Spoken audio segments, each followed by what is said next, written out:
সরকারি জমি দখল মুক্তের অভিযোগে ঘিরে উত্তেজনা। গাজলের সালাইডাঙ্গা গ্রাম পঞ্চায়েতের জীবনপুর এলাকায় সরকারি জমি দখল মুক্ত করার দাবিকে কেন্দ্র করে উত্তেজনা সৃষ্টি হয়েছে। বিজেপির অভিযোগ, তৃণমূল আশ্রিত দুষ্কৃতীদের হামলায় তাদের বুথ সহ সভাপতি চন্দন রায় গুরুতর জখম হয়েছেন।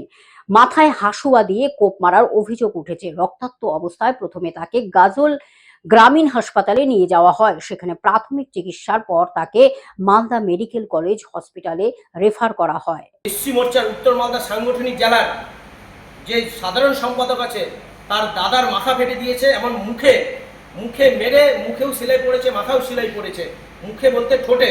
তার জন্য আমি প্রশাসনকে অনুরোধ করব যথাযোগ্য যেন ব্যবস্থা নেন আপনারা, ও তার সাথে সাথে এই তৃণমূলের দুষ্কৃত ও হারমাদ বাহিনীকে বলবো সরকার বদলে গেছে, আপনারাও বদলে যান, না হলে আমাদের সরকার শুধরে দিবে।